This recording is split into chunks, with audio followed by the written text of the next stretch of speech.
하나님께서 우리 모든 성도들의 삶 속에도, 여러분 마음 가운데도 주님의 위로와 평강을 더하시기를 주님의 이름으로 축복합니다. 오늘 우리가 함께 읽은 이 본문의 말씀은 예수님께서 물고기 2마리와 보리떡 5개로 5천 명을 먹이신 소위 오병이어의 사건을 다루고 있습니다. 이 사건이 얼마나 유명한지 교회를 안 다니는 분들도 이 사건을 알 정도로 굉장히 유명한 사건이죠. 예수님께서 그 성경 가운데서 많은 기적을 행하셨는데 그 모든 기적 가운데서 사복음서에 모두 기록되어 있는 이 기적의 사건이 바로 오병이어의 기적, 이 하나의 사건밖에 없습니다. 그 정도로 이 사건은 그 4명의 제자들이 볼 때도 굉장히 충격적인 사건이었고 놀랄 만한 사건이라는 것입니다.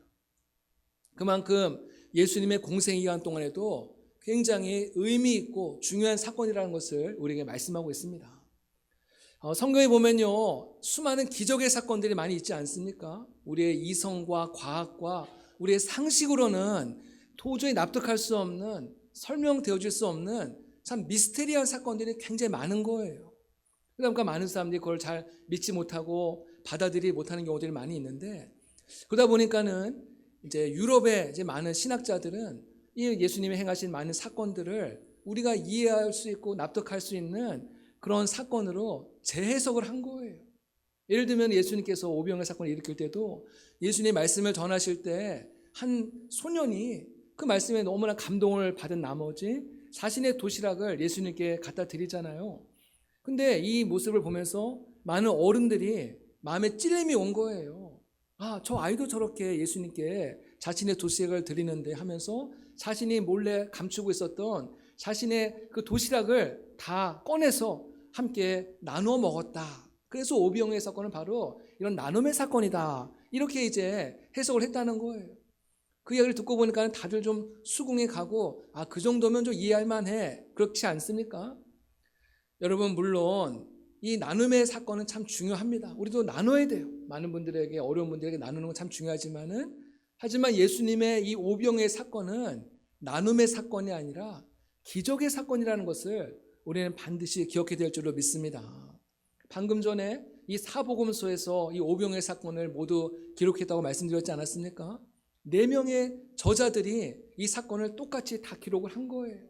자신들이 직접 눈으로 보고 떡과 물고기를 먹은 다음에 또 주변에 많은 사람들 그 생생한 체험을 다 들은 다음에 이 말씀을 기록한 것입니다. 물론 기록한 사람들에 따라서 약간의 차이가 있을지 모르지만은 예수님이 오병이어의 기적을 일으켰다고 하는 이 주요 메시지는 모두 다 일치한다는 거예요. 일치한다는 거예요. 만약 한 사람이라도 저 사건이 기적이 아니라 나눔의 사건이라고 했다면은 4명 중에 한 사람이라도 그런 이제 뭔가 힌트를 줬을 텐데 그런 힌트가 전혀 없다는 거예요. 이 사건은 예수님이 일으키신 놀라운 기적의 사건인 줄로 믿습니다. 무엇보다도 예수님의 제자들이, 그 현장에 있었던 예수님의 제자들이 예수님이 행하셨던 이 오병이어의 사건을 전하는 일을 위해서 목숨을 걸지 않습니까? 만일 나눔의 사건이었다고 한다면은 그 사건에서 자신의 목숨까지 바칠 일은 없었겠죠. 하지만 이 사건을 직접 눈으로 보고 먹어보고 체험한 그 제자들은 예수님이야말로 40년 동안 광야 생활 가운데 이스라엘 백성들을 만나와 메추라기로 먹이셨던 바로 그 하나님의 아들이시구나. 이것을 분명하게 그들의 눈으로 보았기 때문에 그들은 자신의 목숨을 버리면서까지 예수님의 복음을 땅까지 이르러 복음을 전한 줄로 믿습니다. 그래서 우리 모두가 성경에 나와 있는 그 모든 기적의 사건들을 있는 그대로 받아들이고 믿을 수 있는 그런 은혜가 있기를 주님의 이름으로 축복합니다. 마태복음 14장에도 이 똑같은 말씀을 이제 기록하고 있는데요. 거기에 보니까는 떡과 물고기를 먹었던 사람들이 여자와 어린이들을 제외한 5천 명이었다. 그렇게 소개하고 있는 거예요. 그럼 만일 여자와 어린이들까지 합하면요, 최소한 10,000명의 사람들이 그 자리에서 이 오병이어의 사건을 경험하고 떡과 물고기를 먹었다는 결론에 이르게 되는 것이죠. 여러분 은혜 받는 자리를 가보면요, 주로 남자가 많습니까? 여자가 많습니까? 주로 여자들이 많아요. 여러분 한번 주변에 보세요. 남자 성도들이 많으세요? 여자 성도들이 많으세요? 여자 성도들이 훨씬 더 많이 있거든요. 예. 그리고 또 거기에 엄마 아빠 손을 잡고서 함께 참여했던 어린이들도 많이 있었던 것 같습니다. 그래서 최소 최소 10,000명이나 되는 그 많은 인파들이 예수님의 그 나눠주신 떡과 물고기를 배부르게 먹었다. 그렇게 말씀하고 있는 거예요. 예수님은 이 땅 가운데 살아가면서 수많은 사람들에게 기적을 베푸시고 병을 고치시니까요. 정말 구름대 같은 많은 군중들이 예수님을 늘 따라다녔습니다. 예수님은 그들에게 기적만 행하신 것이 아니라 그들에게 하나님의 나라의 복음을 전파하신 거예요. 설교를 하신 것이죠. 예수님이 그날도 많은 무리들을 향해서 하나님의 말씀을 전하는데, 근데 말씀의 시간이 점점 길어지는 거예요. 설교 시간이 길어지는 거예요. 그러다 보니까 점점 날이 저물어 가고 저녁 시간이 가까워지는데도 예수님이 설교를 마칠 생각을 안 하는 거예요. 그러니까 제자들이 옆에서 보니까는 점점 배도 고프고, 피곤하고. 여러분, 배가 고프면 어떤 증세가 나타납니까? 굉장히 신경이 예민해지고 짜증이 나지 않습니까? 제자들이 막 이제 그런 마음이 이제 막 일어나는 거예요. 그래서 예수님께 이제 이렇게 말씀을 드리죠. 예수님, 이제 날도 저물고 여기는 빈들 아닙니까? 그러니까 이제 빨리 이제 식사도 해야 되니까는 이 무리들을 빨리 흩어서 집으로 돌아가게 해야 되지 않겠습니까? 이제 이렇게 이야기를 하는 거예요. 근데 예수님이 제자들에게 뭐라고 말씀하세요? 너희가 먹을 것을 주어라. 너희가 먹을 것을 주라는 거예요. 지금 그 자리에 몇 명이 먹었다고 그랬어요? 최소 10,000명. 이 많은 사람들이 있는데 그 사람들에게 어떻게 먹을 것을 주겠어요? 제자들이 볼 때는 너무나도 당황스러운 이야기고 그야말로 요즘 말로 멘붕이 아마 왔을 거란 말이죠. 무슨 수로 이 많은 사람들 다 먹을 수 있겠습니까? 그러니까 그런 마음들이 찾아왔겠죠. 다른 복음서와는 달리 요한복음 보면요, 이 오병이어 사건과 관련된 그 제자들의 이름이 분명하게 기록이 되어 있습니다. 첫 번째 등장하는 제자가 이제 빌립입니다. 빌립. 예수님께서 오늘 빌립에게 이렇게 물어보세요. 우리가 어디서 떡을 사서 이 사람들을 먹이겠느냐 묻습니다. 빌립은 다른 제자들에 비해서 굉장히 똑똑하고 계산도 잘하고 상황 판단을 굉장히 잘하는 그런 제자였던 것 같습니다. 지금의 이 상황을 분석을 하는 거예요. 예수님, 이 10,000명이나 되는 이 많은 사람들을 먹이려면 우리에게 200데나리온이 필요합니다. 여러분, 1데나리온이면요, 한 건강한 사람이 하루 종일 열심히 일해서 얻을 수 있는 하루 일당이거든요. 오늘날 건강한 일하는 분이 하루 동안 열심히 일하면 10만 원을 받는다고, 하루에 10만 원 받는다고 가정을 한다면요, 얼마가 필요하다는 거예요? 2천만 원이 필요한 거예요. 그 많은 어마어마한 돈이 어디서 갑자기 생기겠습니까? 설령 돈이 있다 할지라도 이 10,000명이나 되는 사람을 어떻게 다 먹일 수가 있겠어요? 오늘날은 우리 주변에 여러 가지 대형마트도 있고 또 편의점도 있고 얼마나 많은 시설들이 있지만요, 아무리 그렇다 할지라도 10,000명이라는 사람을 먹이려면요, 아무리 대형마트가 있고 편의점이 있어도 이 사람을 다 먹이기에는 너무나 역부족이죠. 간혹 유튜브 영상에 보면은 어떤 분들이 노숙자를 위해서 이제 자기가 대접하겠다고 하면서 이제 햄버거 집에 가가지고 햄버거를 30개를 주문하는 경우가 있더라고요. 30개를 주문을 해도요, 그 직원들이 난리가 나는 거예요. 비상이 걸리는 거예요. 근데 하물며 이 10,000개나 되는 10,000명이나 되는 사람들을 무슨 수로 다 먹을 수가 있겠습니까? 빌립이 예수님께 보고하는 그 보고의 의도는 뭐예요? 이런 말을 하는 거예요. 자신이 배고픈 문제는 스스로 알아서 해결하도록 하시는 게 좋겠습니다. 즉, 이 많은 무리들이 다 지금 굶주려 있으니 얼른 빨리 집으로 보내셔서 그들이 집에 가서 또 굶주린 배를 채울 수 있도록 스스로 알아서 해결하도록 그렇게 하시는 게 좋겠습니다. 이것이 가장 합리적이고 가장 타당한 그런 결론이라는 것이죠. 여러분, 그렇다면요, 이 빌립은 예수님의 능력을 믿지 못하니까 참 믿음이 없는 사람일까요? 그렇지는 않습니다. 오늘날 우리 교회 안에서도 빌립과 같은 분이 또 필요합니다. 어떤 교회들은 보면은 너무 믿음을 너무나 강조하다 보니까는 몸이 아프고 병들어도 절대 병원 가면 안 된다, 약 먹으면 안 된다, 기도하면 된다, 기도하면 되지 뭐하러 병원 가냐, 막 이렇게 믿음을 너무 이렇게 지나치게 강조하는 교회가 있어요. 또 어떤 교회는 성도가 많이 모이려면은 교회 건물이 커야 된다, 건물을 크게 져야 된다, 이래가지고요, 믿음으로 하면 다 하나님이 채워주신다.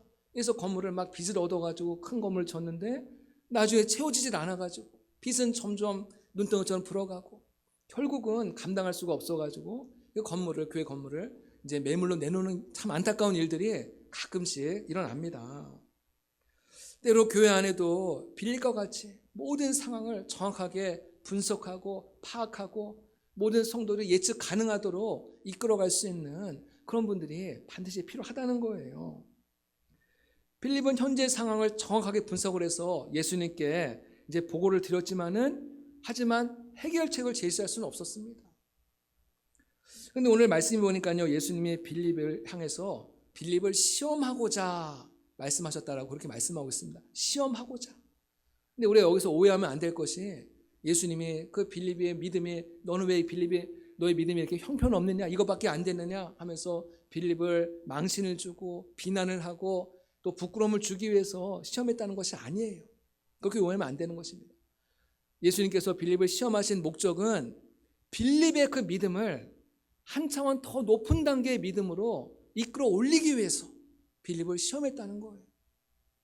빌립은 지금 눈에 보이는 세계만 전부인 줄 아는 것이거든요. 이 눈에 보이는 세계 안에 갇혀가지고 더 그 이상의 세계를 바라보지 못하는 거거든요. 예수님은 이런 빌립을 향해서 믿음의 눈으로 보라는 거예요. 너의 믿음의 눈을 열면은 네가 보지 못하는 놀라운 세계를 보게 될 것이기 때문에 믿음의 세계로 들어오라고 예수님이 지금 빌립에게 그렇게 시험을 주고 있다는 것이죠. 아마도 이 빌립은요, 이 오병이어의 사건을 경험하고 난 다음에 그가 직접 눈으로 보고 또 직접 먹어보는 이 체험을 통하여서 그의 믿음의 세계가 더욱더 한 단계 더 업그레이드된 자신의 모습을 발견했을 거라는 것입니다. 두 번째 등장하는 인물은요, 안드레입니다. 안드레는 빌립보다 좀 더 적극적인 믿음의 자세로 나가고 있습니다. 오늘 말씀해 보니까는 안드레는 아무것도 할 수 없다고 하면서 손을 놓고 있는 것이 아니라 한 아이를 예수님께 인도하시죠.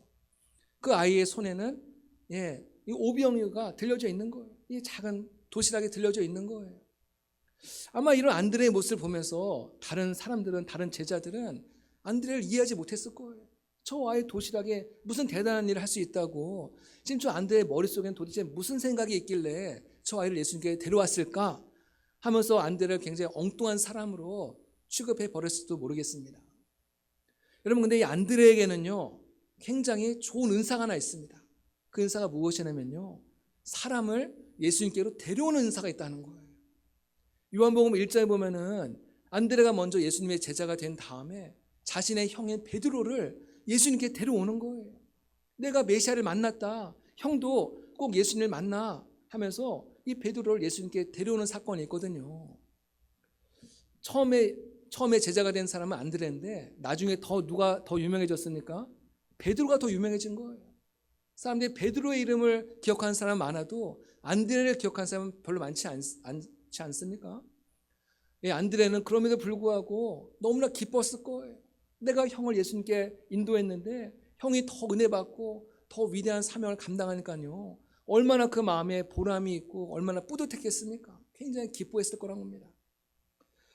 안드레는 오늘 한 아이를 예수님께 또 데리고 옵니다. 아이를 데려오기는 했지만은 대책이 없기는 안드레도 마찬가지였습니다. 예수님의 제자들의 반응은 무엇이냐? 우리는 돈도 없고 능력도 없습니다. 우리가 할 수 있는 것은 아무것도 없습니다. 그러니 빨리 이 많은 무리들을 집으로 돌려보내시는 것이 좋겠습니다. 이것이 제자들의 마지막 결론이라는 거예요. 사람에게는 문제를 해결할 수 있는 능력이 없습니다. 사람의 힘으로는 정말 이 무거운 짐을 질 수 있는 능력이 없다는 거예요. 5,000명이 아니라 50명, 아니 5명의 짐도 사람은 감당할 수가 없다는 것입니다. 하지만 예수님께는 이 많은 무리들을, 이 무리들의 짐을 감당할 수 있는 능력이 있는 예수님인 줄로 믿습니다. 5,000명이 아니라 5만 명, 5억 명, 수많은 인류의 모든 짐을 주님은 감당할 수 있는 힘과 능력을 가셨다는 거예요. 우리의 모든 인생의 짐들, 죄의 짐들, 수많은 근심과 걱정의 그 모든 짐들을 예수님께 가지고 나오시기를 바랍니다. 죄짐 맡은 우리 구주, 주님께 모든 문제를 가지고 나오면은 주님께서 우리의 마음에 자유함을 주시고 우리로 하여금 숨 쉴 수 있도록 은혜를 주시는 거예요. 예수님께 짐을 맡기면은 주님이 해결해 주세요. 주님께서 우리를 먹이고도 남을 정도로 풍성한 은혜를 베푸시는 것을 믿으시기를 바랍니다. 세 번째 등장하는 사람은 이 도시락을 가지고 온 아이예요. 오늘 말씀해 보니까는 빌립과 안드레 두 제자의 이름은 딱 나와 있는데, 근데 참 이 아이의 이름이 없어요. 정작 이 오병이의 사건을 일으키는 결정적인 도시락을 제공했던 이 아이의 이름이 적혀져 있질 않아요. 아마 그 당시에 예수님께서 일으키신 오병이의 사건으로 말미암아서 많은 사람들이 막 얼마나 정신이 없지 않았겠어요. 다들 막 놀라고 얼마나 기쁘고 그러느라고 아마 이 아이의 이름을 물어보지 못했던 것 같아요. 하여튼 이 아이는요, 무명의 아이로 남게 되었습니다. 근데 저는 이 아이가 어떤 아이가 참 궁금한 거예요. 이 아이는 어디 출신일까? 이 아이가 나중에 큰 다음에는 어떤 사람이 되었을까? 여러분 궁금하지 않습니까? 네, 이 아이는 분명히 굉장히 어떤 위대한 하나님의 종으로 쓰임받지 않았을까? 한번 그렇게 추측을 해보는 거예요. 근데 저는 특별히 이 아이가 예수님의 그 말씀을 전하는 그 현장에 끝까지 남아서 그 말씀을 들었다는 것에 주목을 했습니다. 여러분, 예수님은 주로 어른들을 대상으로 말씀을 전하지 않았겠습니까? 어른들 대상으로 말씀을 전하보면요, 그 말씀이 굉장히 좀 어려울 수도 있고 또 받아들이기 힘든 말씀일 수도 있는데, 근데 이 아이는 그 저녁에 늦은 시간까지 그 자리를 떠나가지 않고 예수님의 그 말씀을 집중해서 계속해서 듣고 있었다는 거예요. 우리 교회도 한 달에 한 번씩 이제 통합 예배를 드려요. 통합 예배를 드리면은 어린아이들, 아동부와 또 중고등부 아이들이 함께 예배를 드리는데, 설교 시간이 길어지면 어떻게 돼요? 아이들이 자꾸 막 몸을 막 비틀기 시작을 하고 움직이기 시작을 하는 거예요. 왔다 갔다 하기도 하고, 또 좀 큰 애들은 이제 움직이기 좀 그러니까는 그냥 고개를 푹 숙이고 핸드폰을 본다든지 집중할 수가 없는 거거든요. 대부분 아이들의 집중력이 30분에서 50분 정도밖에 되지 않거든요. 근데 지금 예수님이 하루 종일 말씀을 전하고 설교하고 거의 저녁이 가까워질 때까지 말씀을 전하고 있는데, 근데 이 아이가 정말 하나도 움직이지 않고 계속 예수님의 말씀을 경청해서 집중해서 듣더라는 거예요. 여러분, 이 아이가 예수님께 왜 자신의 도시락을 갖고 왔겠어요? 그 말씀을 듣고 이 아이가 은혜를 받은 거예요. 말씀을 통해서 은혜를 받은 거예요. 그랬을 때 자신의 도시락을 정말 보잘것없는 한 끼의 식사지만은 이 도시락을 예수님께 드리고 싶다. 그 마음의 감동이 그 아이에게 있었다는 것이죠. 여러분, 말씀을 듣는 시간을 정말 중요하게 생각하시기를 축복합니다. 어떤 분은 이제 어른들도 마찬가지, 어른들 말씀이 길어지다 보면은 집중력이 약해지기가 쉽거든요. 근데 어떤 분은 말씀을 들을 때 계속 집중해서 듣는 거예요. 우리가 한참 자라날 때 식욕이 왕성하면은 막 음식이 몸에 막 땡기는 것처럼 우리가 은혜 받기 시작할 때는요, 하나님의 말씀이 자꾸만 땡기는 거예요. 우리의 마음에서, 우리의 영혼에서 자꾸 말씀을 빨아 땡기는 거거든요. 그랬을 때 그 말씀을 통해서 우리가 은혜를 받게 되고 마음의 문이 열리게 되고, 말씀을 통해서 우리가 주님을 또 만나게 되고, 또 말씀을 통해서 우리가 주님께 헌신하는 그런 길로 나아가게 되는 줄로 믿습니다. 여러분, 어린아이라고 해서 절대로 무시해서는 안 돼요. 어린아이들도 한번 은혜를 받으면요, 놀라운 일을 행하는 거예요. 다윗을 보시기 바랍니다. 다윗도 정말 그 어린아이였지만은 골리앗을 쓰러뜨리는 위대한 일을 감당하지 않습니까? 제가 한 번은 그 교회학교 이제 전도사 시절인데, 한번 이제 저녁 시간에 아이들과 이제 성경학교를 하면서 기도회를 가진 적이 있었어요. 함께 기도회를 가지면서 우리의 죄를 하나님 앞에 회개하자 하면서 같이 기도를 인도하는데, 아이들이 여기저기서 막 회개하면서 눈물을 흘리면서 기도하는 장면을 보면서 제가 굉장한 어떤 좀 충격을 받았어요. 저 어린아이들이 뭐가 그렇게 회개할 게 많다고 그렇게 막 눈물 흘리면서 하나님 잘못했어요, 용서해 주세요 이러면서 막 회개의 눈물을 흘리더라고요. 아이들도 은혜를 받는구나. 아이들도 말씀을 듣고 또 기도할 때 저렇게 은혜를 받는구나. 제가 참 그 장면을 보면서 참 제가 은혜를 받았던 기억이 있습니다.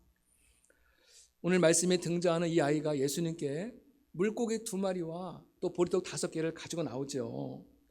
이 물고기라는 단어는요, 이제 헬라어로 보면은 2가지의 단어를 씁니다. 우리는 보통 그냥 뭐 물고기 또 생선 이제 이렇게 주로 사용하는데, 헬라어에서 이제 2가지 단어로 구분해서 사용을 해요. 가장 보편적인 단어는 익두스입니다. 익두스라는 이 물고기는 우리가 흔히 알고 있는 그런 생선, 그 물고기를 말하는 거거든요. 보편적인 물고기를 다 말할 때 익두스라는 단어를 씁니다. 근데 또 하나의 이 물고기를 사용하는 단어가 있는데 뭐냐면은 옵사리온이라는 단어가 있어요. 옵사리온. 한번 따라해 볼까요? 옵사리온. 예, 옵사리온. 예. 이 옵사리온이라는 물고기는 어떤 물고기냐면요. 상품의 가치가 없는 물고기예요. 예, 어부들이 막 이제 물고기를 잡을 때 그물에다가 물고기를 끌어올리잖아요. 이 물고기를 끌어올리다 보면요. 이 그물 때문에 이 몸이 긁혀가지고 상하는 그런 물고기들이 있는 거예요. 그럼 물고기들은 상품적인 가치가 없기 때문에 이 어부들은 익두스만 가져가고 옵사리온은 그냥 다 바닥에 버리고 가더라는 거예요. 그럼 그 옵사리온을 누가 가져다 먹겠어요?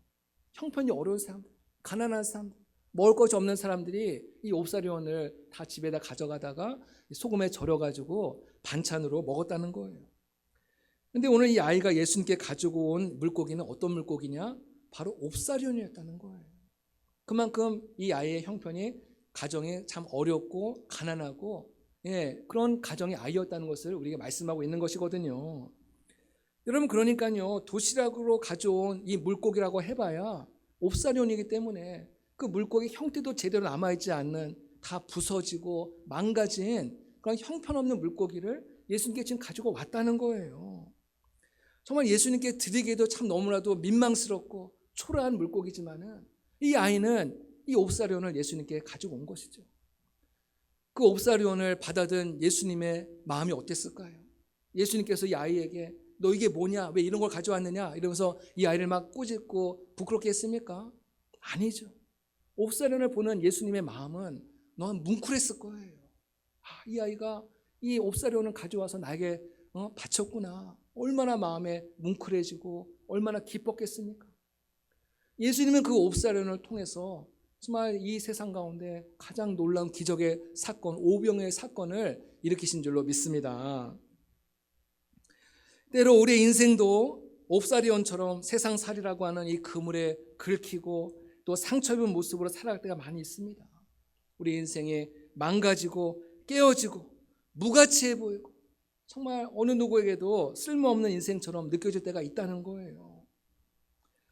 하지만 나의 삶이 정말 옵사리온처럼 아무리 보잘것없고 초라한 인생이라 할지라도 나의 인생을, 이 옵사리온의 인생을 주님께 바칠 때, 주님의 손에 들려질 때 주님은 이 옵사리온을 통해서도 주님의 놀라운 위대한 사역을 감당하시는 줄로 믿습니다. 여러분 자신을 너무 초라하게 여기지 마시길 바랍니다. 하나님의 눈에 볼 때, 예수님의 눈에 볼 때 여러분 한 사람 한 사람의 인생이 너무나도 존귀하고 보배롭고 또 주님이 여러분을 사랑하시는 거예요. 사랑하시는 그 주님 앞에 여러분의 삶을 온전히 내어 드리시기를 축복합니다. 주님의 손에 들려지면 주님께서 여러분의 삶을 아름다운 생애로 변화시켜 주시는 거예요. 예수님은 이 오병이의 기적을 일으키시기 전에 사람들을 먼저 다 잔디에 앉도록 그렇게 명령하십니다. 서 있었던 사람들이 다 이제 잔디에서 335 다른 봉수에 보면은 50명씩 100명씩 이제 짝을 이뤄가지고 자리에 앉았다 그렇게 말씀하고 있어요. 우리가 은혜를 받으려면요 은혜 받는 자리에 잘 앉아 있어야 돼요. 세상 사람들은 얼마나 분주하게 돌아다니는지 모릅니다. 어디에 복이 있을까? 여기에 복이 있을까? 저기에 복이 있을까? 복을 찾아서 여기저기 여길까 저길까 이렇게 막 돌아다니는 거예요. 그러니까 그 인생이 얼마나 피곤하겠습니까? 요즘 이제 경제가 잠깐만 이제 어려워진다라는 그런 이야기들이 자꾸 들려오다 보니까요. 사람들이 어디에 지금 관심을 갖느냐? 제가 며칠 전 뉴스에 보니까는 사람들이 지금 금을 이렇게 많이 사들인다고 해요. 금을. 그래서 지금 금이 부족해가지고 지금 품귀 현상이 일어나고 있다는 뉴스를 본 적이 있습니다. 이 금이 이제 떨어지니까 그 다음에 어디에 관심을 갖겠어요? 금 다음에 뭐예요? 은이잖아요. 예, 금이 부족하니까 이제 은까지도 막 사람들이 지금 사들이고 있다는 거예요. 오늘 목사님께 좋은 정보 얻었네. 은 사야겠다 이런 분이 계시는 것 같은데요. 예, 뭐 괜찮습니다. 예, 은을 사는 거예요. 그래서 뭔가 미래가 불확실하니까는 뭔가 좀 확실한 걸 좀 잡아야겠다. 그러고 있는 것이죠. 제가 그 뉴스를 아내하고 이제 같이 보다가 아내한테 물어봤어요. 우리 집에 좀 금이 있냐고 물어봤어요. 근데 아내가 대답하더라고요. 우리 집에 금이 없어요. 저는 우리 집에 금이 없다는 사실을 그날 처음 알았습니다. 여러분 금이 있으면 좋겠지만요. 금보다 더 귀한 믿음을 붙잡으시기를 축복합니다. 금보다 귀한 믿음은 참보배 되도다. 이 진리 믿는 사람들 다 복을 받겠네. 아멘. 예, 금보다 귀한 믿음, 이 믿음만 우리를 확실하게 붙잡고 있으면요, 주님께서는 우리에게 오병의 기적과 같은 금과는 비교할 수 없는 그런 놀라운 축복을 쏟아 부어 주시는 거예요. 아멘. 마리아가 예수님 발치에 앉아서 예수님의 말씀에 집중을 하잖아요. 예, 자꾸 다른 데 한눈 팔지 않고 그 자리에 앉아서 주님의 그 말씀으로 은혜 받기를 사모한 것처럼 여러분들 자꾸만 여기저기 돌아다니라고, 분주하게 돌아다니라고 피곤하게 사지 마시고 은혜의 자리를 진득하게 앉아서 은혜 받으시기를 주님의 이름으로 축복합니다. 예수님은 사람들을 자리에 앉게 하신 뒤에 그 어린아이가 가지고 온 그 오병이어를 가지고 하나님께 축사하였다. 축사라는 말은 이제 감사 기도를 드렸다는 거예요. 주님, 하나님 감사합니다 하면서 그 이제 떡과 물고기를 나눠줬을 때 그 자리에 모여 있었던 남자만 5천 명, 거의 10,000명이 넘는 그 많은 무리들이 그 떡과 물고기를 배부르게 먹었다는 거예요. 배불리 먹었다. 그냥 간신히 먹은 것이 아니라 끼니만 허기만 채울 정도로 먹은 것이 아니라 정말 배가 터지도록 먹고도 12바구니가 남았더라. 오늘 말씀하고 있는 거예요. 하나님은 풍성하신 하나님이신 것을 믿으시기를 바랍니다. 오늘 사건이 우리에게 주시는 굉장히 중요한 메시지가 있다는 거예요. 그것은 무엇이냐? 하나님은 우리의 작은 헌신도 크게 보신다는 거예요. 정말 이 어린아이의 이 작은 도시락도 하나님은 너무나도 귀하게 여기시고 너무나 크게 보신다는 거예요. 이 아이의 입장에서는 이 도시락을 예수님께 드리는 것은 헌신을 의미하는 거거든요. 헌신이라는 것이 무엇인가요? 헌신은 무엇이냐면은 자기의 것을 포기하는 것을 말하는 거예요. 내가 배부를 수 있는 권리를 포기하는 거예요. 내가 성공하고 출세하고 잘 될 수 있는 권리를 주님을 위해서 포기하는 것이 바로 헌신 아니겠습니까? 주님은 나의 작은 것을 헌신한다 할지라도 주님께서는 오병이어의 놀라운 기적으로 갚아주신 하나님이시라는 것을 우리는 기억하라는 거예요. 그 헌신을 통해서 하나님 위대한 일을 이루시고 이 땅 가운데 하나님의 나라를 세워 가신다는 것이죠. 구약 성경에 보면은 이스라엘이 가뭄으로 인해서 먹을 것이 다 떨어지고 너무나 어려운 그런 시절이 있었습니다. 이때 엘리야 선지자가 사렙다에 있는 한 과부의 집을 찾아가서 나에게 먹을 것을 달라고 요청을 하는 거예요. 근데 그 과부의 집에는 지금 밀가루 한 줌과 이제 기름밖에 남아있지 않았거든요. 과부가 말하는 거예요. 제가 이 밀가루와 기름으로 아들과 함께 떡을 구워 만들고 먹고 나서 우리는 굶어 죽으려고 지금 작정을 했는데 당신이 나에게 떡을 요구하니까는 이 떡을 당신께 드리겠습니다 하고서 엘리야에게 그 떡을 이제 대접하지 않습니까? 그 다음에 그 과부와 어린아이가 굶어 죽었나요? 아니에요. 하나님께서 그 가정에 밀가루와 기름이 떠나가지 않도록, 떨어지지 않도록 하나님께서 끊임없이 채워주시더라는 거예요. 이것이 하나님이 일하시는 하나님의 방법인 줄로 믿습니다. 하나님께 헌신하시는 분들은 어떤 분입니까? 우리가 생각할 때는 저 사람은 돈이 많으니까 헌금 많이 할 거야. 저 사람은 시간이 많으니까 얼마나 교회 봉사하면 얼마나 좋아. 저 사람 재능이 많아. 노래도 잘하고 가르치기도 잘해. 그러니까 아마 저 사람은 반드시 이제 봉사할 거야. 우리는 그런 생각을 하지만요. 근데 뚜껑을 열어보면은 반드시 그런 것은 아니라는 거예요. 어떤 사람이 헌신하느냐? 하나님께 은혜를 입은 자가 헌신하는 줄로 믿습니다. 비록 부족하더라도, 비록 또 허물도 많고 또 너무나도 부족한 게 많다 할지라도 하나님께 은혜를 입고 내 삶을 주님께 온전히 내어드리는 이런 자가 하나님 앞에 헌신하는 거고, 하나님 이런 자들을 통하여서 교회를 세워가고 또 하나님의 뜻을 이 땅 가운데 이루어 가신다는 것이죠. 제가 이제 많은 가정들을 신방을 많이 다녀보지 않습니까? 많은 가정을 신방하다 보면요, 참 어려운 가정을 신방하는 경우가 있어요. 참 너무나도 참 형편이 어렵고 근근히 살아가시는 그런 이제 어르신들 가정을 신방할 때가 있는데, 근데 그분이 이제 신방 마치고 갈 때 정말 꼬깃꼬깃 정말 그 돈을 꼬깃꼬깃한 돈을 봉투에 넣어가지고 목사님 이것으로 책이라도 사보세요 하면서 주시는 경우가 있어요. 전 솔직히 그거를 받고 싶지가 않아요. 이분들 지금 너무나 어려운데 이것으로 형편의 살림에 좀 보탬이 되면 좋겠지. 제가 그거를 그냥 받는 게 좋겠습니까? 그냥 다시 돌려주고 싶어요. 근데 그러면요, 이분은 자신의 정성과 자신의 성의를 무시한다고 생각하고 시험에 들지 않아요. 그래서 감사합니다 하고 받고 그 과정에서 또 축복 기도를 해주는 거거든요. 예, 그런 마음, 그걸 딱 받아보면요, 마음이 뭉클한 거예요. 예, 정말 그 봉투를 열어보면은 얼마나 이렇게 꼬깃꼬깃한 그런 지폐가 이렇게 이제 있는데, 그걸 보면서 너무나 마음이 뭉클하고 그 과정이 자꾸만 생각이 나고 기도하게 되는 거거든요. 예, 하나님의 나라는 바로 이런 자들을 통하여서 하나님의 나라가 이 땅 가운데 건설되어진다는 거예요. 오늘 이름 없는 한 무명의 아이가 자신의 도시락을 예수님께 바쳤을 때 오병이의 기적이 일어났던 것처럼 주님께서는 오늘 우리의 시간의 헌신, 물질의 헌신, 우리의 재능의 헌신, 이런 헌신들을 통하여서 하나님께서 이 땅에 주의 나라를 건설해 가시는 줄로 믿습니다. 예, 여러분 주님께 헌신할 수 있는 기회가 주어졌을 때 그 기회를 꼭 잡으시기 바라요. 다음에 하지, 다음에 봉사하지, 다음에 기도하지. 여러분 다음이라는 시간이 우리에게 오면은 참 좋겠지만은 그 다음이라는 시간이 우리의 것은 아니거든요. 예, 우리에게 기회가 주어졌을 때 오늘도 말씀을 듣는 가운데 하나님 제가 주님을 위해서 봉사하겠습니다. 마음의 감동을 주시는 분도 하나님이시거든요. 그 마음에 감동을 주셨을 때 정말 주님을 위해서 나의 귀한 이 도시락을 주님 앞에 올려드리면요, 나의 옵사련을 올려드릴 때 하나님께서 우리의 삶을 영화롭게 하시고 존귀한 생활이 되게 하시고 우리를 통해서 영광 받으시는 줄로 믿습니다. 이런 일에 또 아름답게 쓰임 받으시는 우리 모두가 되시기를 주님의 이름으로 축복합니다. 하나님 아버지 감사합니다. 오늘도 저에게 또 귀한 말씀으로 은혜와 위로와 도전을 주시니 감사합니다. 작은 아이의 옵사리온을 받으시고 놀란 일을 행하신 하나님 아버지, 하나님 우리의 삶에 작은 옵사리온을 주 앞에 올려드림으로 말미암아 하나님의 놀란 일들이 이 땅 가운데 이루어지게 하여 주시오며 우리의 삶 속에도 주의 은혜와 기쁨을 맛보는 귀한 은혜가 있게 하여 주시옵소서. 감사하며 예수님의 이름으로 기도드립니다. 아멘.